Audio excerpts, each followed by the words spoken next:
Agora a gente vai abrir espaço no Manhã Total para conversarmos sobre a síndrome de burnout. A partir desse ano, ela é considerada um fenômeno ocupacional do trabalho.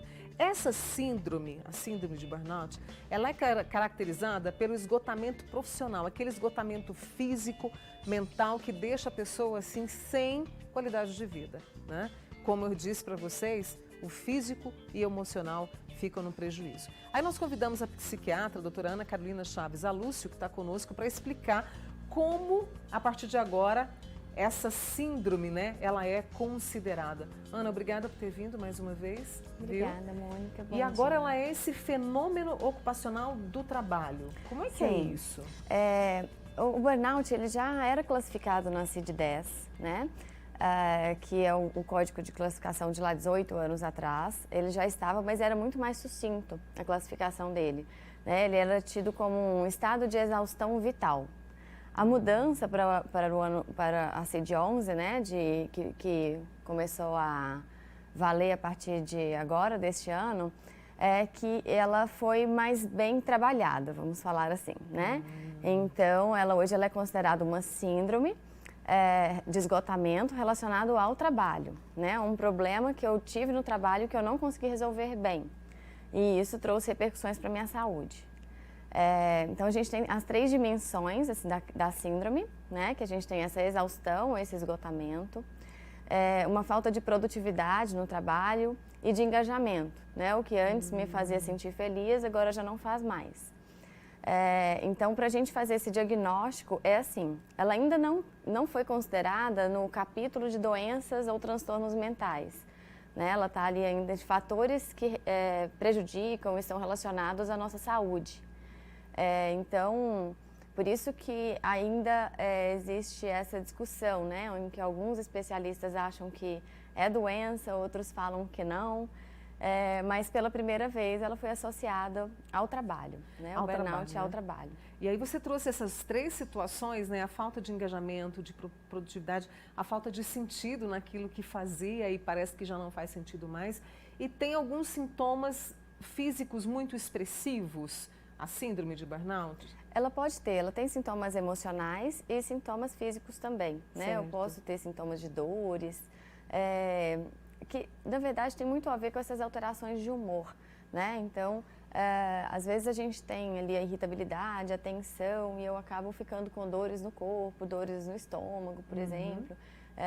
Então, é uma síndrome muito complexa em termos de sintomas, assim, ela pode se manifestar de diversas formas, isso depende muito da individualidade de cada paciente, né? De cada pessoa que está vivenciando aquilo.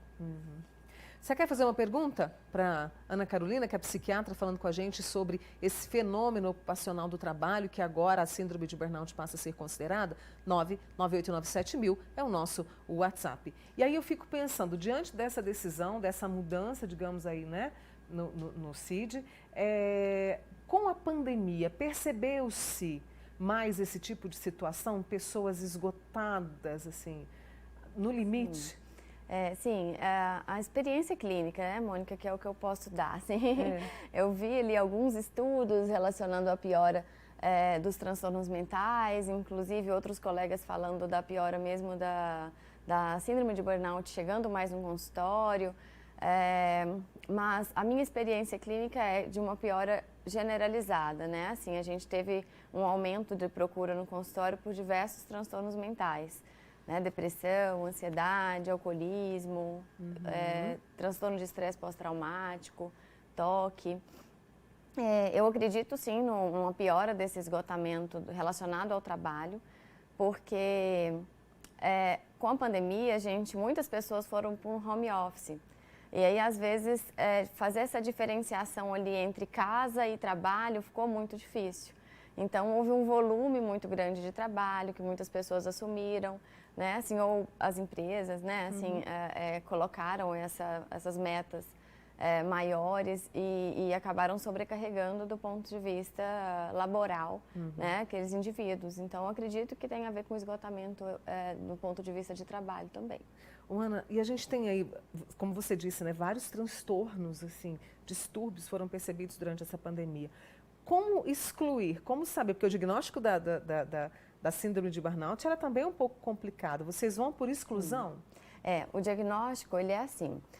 Primeiramente, né, a burnout ele tem a ver com a questão ocupacional, então não pode ter a ver com outras esferas de vida. Então, se eu estou passando por um problema familiar, por exemplo, e aquilo desencadeou em mim alguma alteração do meu humor, isso não deve ser considerado burnout, porque o burnout tem que ter a ver com o trabalho, né, com a nossa ocupação. Uma outra questão é que o burnout é um diagnóstico de exclusão, né? Ou seja, eu não posso ter, se eu já cheguei ao ponto de ter um transtorno depressivo, eu já não tenho mais burnout. Pode ser que eu tenha tido burnout em algum momento e eu evoluí para depressão. Mas quando o paciente chega no consultório e ele já tem um quadro depressivo, a gente não pode falar que ele também tem burnout. Entendi. Né? Então, essa é a questão. Tem algumas pessoas participando conosco já, Ana, e eu tenho aqui uma amiga nossa, acho que ela não colocou o nome dela, não colocou. Aí, a síndrome, ela vem quando também se tem muito problema emocional, né? Ela tem muito medo, fica muito mal. Está associado, por exemplo, eu estou com problema, estou esgotada no trabalho, mas de repente já carrego uma situação emocional muito forte. Isso pode interferir, isso pode explodir, digamos assim? Sim. O nosso estado, né, a forma como a gente se encontra, deixa a gente mais vulnerável para o desenvolvimento de vários transtornos mentais. Então, o burnout não é diferente disso, né? Assim, a síndrome do burnout, ela também tem a ver com a nossa resiliência, né? Se estamos bem, a gente vai lidar com as questões do trabalho também com mais força, com mais resiliência. Se a gente já está mais vulnerável em outros campos, a gente também fica mais vulnerável ao burnout. A questão do medo, ela é um sintoma muito presente do burnout. E aí essa questão de home office ficou complexo, porque a pessoa que tem burnout, ela quer fugir daquele ambiente de trabalho, né? Ela não quer nem pensar em voltar ali. E quando o trabalho dela o ambiente de trabalho é a própria casa, isso fica muito mais difícil, né? Porque eu não tenho um ambiente onde eu me sinto segura, né? Onde eu me sinto totalmente bem. Complicadíssimo, né, Ana? Muito complicado. Aí tem uma amiga nossa, eu achei interessante essa pergunta dela. Ela falou, Mônica, o meu namorado está esgotado no trabalho. E aí vem trazendo uma outra situação que ela queria saber se pode estar associada. Que é o seguinte, a relação sexual piorou. Ele não está sabendo lidar, né, com essa questão do sexo mesmo, na hora do sexo. Isso pode interferir? Sim. Esse esgotamento? É muito comum isso, né? A libido, ela sofre influência da nossa saúde mental também, né? Se nós não estamos bem, não estamos com ânimo e com vontade de fazer as coisas que a gente gosta, mesmo a questão sexual, ela fica impactada, né? Isso é extremamente comum o paciente chegar no consultório com essa queixa. E muitas vezes é curioso porque o paciente vai com a queixa e com medo do remédio provocar alteração da libido, né? Então, sim, algumas medicações podem impactar na libido, né? A gente sabe disso, porém a doença também impacta, né? E esse é a grande sacada, assim, que eu acho que a gente tem que ter, porque não vai uma área funcionar bem se o todo, né, assim, não tá legal. Não tá legal. Né? Vou fazer o seguinte, pode continuar mandando suas perguntas, tem muitas perguntas aqui para nossa Ana Carolina, que é psiquiatra, né, e a gente vai falar também sobre esse caminho do tratamento, se ele é o mesmo para todas as pessoas, se não, como é que entra a terapia também, né, Ana? Sim. Já volto com ela, viu? E você também pode continuar participando.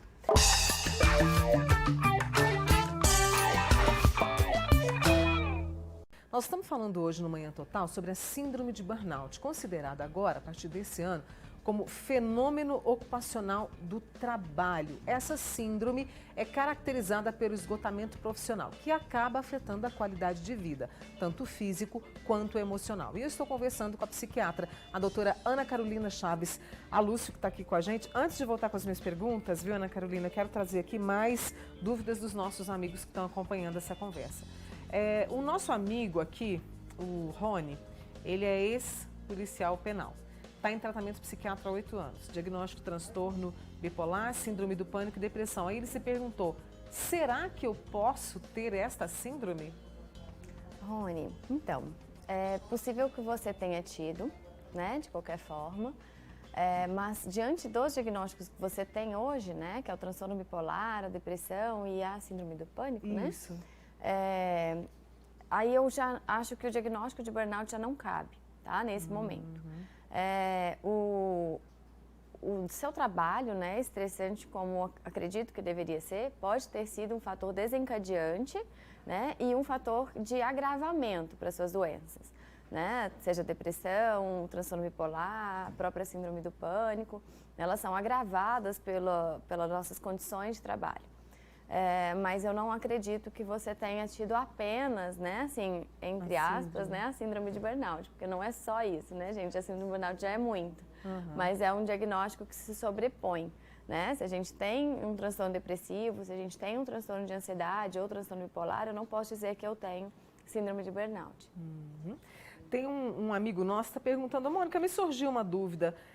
Por exemplo, as profissionais do lar, né? As pessoas, as mulheres e até mesmo os homens, né? A gente tem muito dono de casa que trabalha ali constantemente no lar. Também pode ficar esgotado profissionalmente? Eu acredito que sim, né? É uma questão de interpretação, né? Porque tem a ver com a ocupação, né? O trabalho com essa questão de ocupação. E eu acredito que o trabalho de casa seja um trabalho também que pode ser bastante estressante, né? Então, eu acho que sim, podemos ter síndrome de burnout em trabalhadores domésticos, sim. Como é um fenômeno ocupacional, um fenômeno ligado ao trabalho, essa síndrome, o nosso amigo Rodrigo, lá de São Jorge, pergunta, e aí como é que fica, por exemplo, o funcionário, né, o colaborador que tem o diagnóstico, ele é afastado, como é que é isso? Então, a questão de afastamento, né, ela, pela nossa legislação, né, a gente tem um afastamento que o próprio médico assistente ali pode dar, né, caso ele verifique que é necessário. E se for necessário um período maior, aí é uma perícia do INSS. Então, essa questão é muito de cada caso, né? Então, assim como num transtorno depressivo, por exemplo, a gente tem pacientes que continuam trabalhando normalmente e a gente tem pacientes que se afastam, né? Que precisam de se afastar para recuperação. Então, na síndrome de burnout não vai ser diferente, né? A gente vai avaliar caso a caso e a necessidade ali do afastamento ou não. Ana Carolina, e como é que fica a questão do tratamento? Você falou bem aí, né, de avaliar cada situação, cada caso. O tratamento é o mesmo? Tem medicação? Não tem? Como é isso? Então, não, o tratamento ele não é o mesmo, porque foi como a gente falou anteriormente, né? Cada paciente tem um sintoma, né? Pode manifestar com sintomas diferentes. Né? Então, tem pessoas que têm mais sintomas depressivos, tem pessoas que têm mais sintomas de ansiedade. Então, o tratamento medicamentoso, ele é sintomático, né? Ele vai de acordo com o que cada um apresenta e aí a gente vai usar o medicamento para trazer o alívio desses sintomas. A terapia é importante também, atividade física ajuda muito. E a gente tem que trazer, assim, pensar um pouco melhor nessa questão, né? Eu sempre trago isso, assim, nas consultas e quando a gente conversa sobre saúde mental, que tem a ver da gente se conhecer, da gente entender os nossos limites, da gente perceber se aquele é o lugar adequado para mim, né? Porque muitas vezes o trabalho, né, eu acho interessante essa nova percepção, né, da OMS, porque o estresse do trabalho é algo real, né?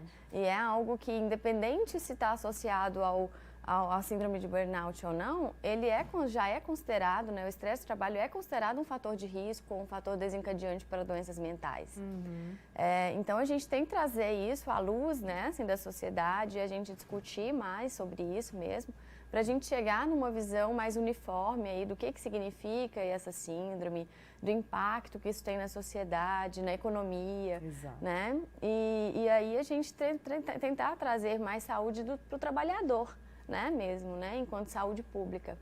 É interessante isso que você coloca, né, porque diante dessa nova classificação fica um recado aí para o meio das empresas, né, que tipo de caminho vão tomar justamente para ajudar esse colaborador. Tem a Cláudia que também está trazendo uma situação. Mônica, às vezes no meu pescoço pulam sem motivação, ela está no pico de estresse. Na verdade, isso aconteceu. Mudou o comportamento de repente, mau humor sem motivo e puxa a responsabilidade de tudo para o serviço. Teve até uma crise de pânico que a levou ao hospital. Toma muita medicação, antidepressivo. É uma situação característica também da síndrome de burnout?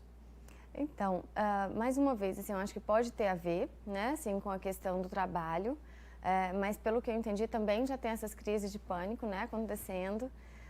Ontem mesmo eu atendi uma paciente que já está comigo há um tempo, está bem agora, e ela teve um momento que necessitou ficar afastada do trabalho por muito tempo, porque o trabalho era um fator estressor para ela. E uma constatação que ela mesma fez foi assim, Ana, que em algum momento ali, que eu estava tão mal, que ela não conseguia ir no trabalho de jeito nenhum, mas que ela também encontrava culpado em tudo e em todos, sabe? Assim, né? Então, porque se a gente não está bem, é claro que o trabalho, ele, mesmo que seja um trabalho em que eu gosto, eu tenho ali as minhas obrigações, tenho os dias que vai ser estressante para mim, né? Então, se a gente não está bem, isso acaba pesando, né? E tomando uma proporção muito maior. Nossa, quantas perguntas aqui. Olha, burnout, ela falou que é estressada, né? A Eliane do Luizotti. Aí, por exemplo, o burnout pode trazer uma consequência física? No caso, assim, dores musculares. Ela usou o termo que atrofiar os músculos. Eu não sei se de repente dá aquela, sabe, a pessoa não consegue se movimentar. Isso pode acontecer, Ana Carolina? A atrofia eu acredito que não, né? Mas a dor, sim, né? A tensão, né? Se ela entende a atrofia como um tensionamento, né? Assim, daquela musculatura, e às vezes até uma dificuldade de deambular por conta dessa dor, né? Assim, mas a atrofia muscular, daí já não acho que tem a ver com estresse. Propriamente dito, né? Tem mais coisa aí, se for um quadro de atrofia, né? O estresse pode até estar piorando, mas não é o causador único. Ana Carolina, com o tratamento, com esse autoconhecimento que é tão importante, com essa pausa que de repente é necessário ser feita, né? A pessoa consegue retomar o prazer pelo trabalho ou encontrar o novo caminho? Quer dizer, é algo que, eu vou usar a palavra cura, tem cura? Sim, eu acredito que sim, porque é uma condição, né? Assim, não é uma doença ainda, né? Então isso pode, o transtorno, a síndrome de burnout, ela pode evoluir para um transtorno depressivo, para um transtorno de ansiedade, ou ela também pode melhorar, né? Então, não necessariamente a gente tem que abandonar o que a gente faz, porque às vezes era um trabalho que me trazia prazer, né? Que me completa ali de alguma maneira, mas que naquele momento, pela condição que eu estou, não está me trazendo essa satisfação. Então, eu acredito que a gente melhorando sim o estado emocional, a gente pode resgatar esse prazer pelo trabalho. A Cristina me contou que o marido dela chegou a ter um surto, né? Eu acho que ele deve ter explodido, né? Chegou no limite dele. Está fazendo terapia, acompanhamento psiquiátrico, esse apoio também da família e até mesmo ali do ambiente de trabalho, isso interfere no tratamento, Ana? Ah, sem dúvida. Beneficia muito, né? Quando a gente se sente acolhida, quando a gente sente a nossa queixa validada, né? Porque eu acho que para a pessoa que está adoecida, nada pior do que escutar é frescura, né? Assim, exatamente. É bobagem, não é nada não, né? Não é assim, eu estou sentindo, né? Então, quando a gente é validado aquilo que a gente está sentindo, seja pelos nossos familiares, seja pelos nossos colegas de trabalho ou gestores, né? Isso, sem dúvida, ajuda que a pessoa busque ali a recuperação e se recupere mais facilmente, né? Ana, sabe o que eu acho que é o desafio de todos nós, né? Porque qualquer um de nós pode passar por isso. É encontrar esse equilíbrio. Sim. Que eu acredito que a gente não conseguiu ainda encontrar.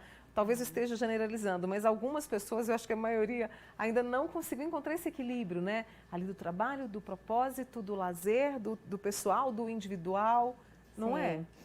A gente, mês passado, né, que foi o Janeiro Branco, a gente falou muito sobre isso, né, que é a busca do equilíbrio corpo, mente e espírito, né? Exato. E ali, por ser o primeiro mês do ano, a gente às vezes fazer uma força para poder estabelecer não só metas financeiras, profissionais, né, assim, mas também metas do autoconhecimento, de encontrar o equilíbrio ali, de tudo, de equilibrar mesmo, né, a harmonia de tudo que vale a pena ali para cada um de nós. Para que a gente esteja sempre bem, ou na medida do possível, né, bem.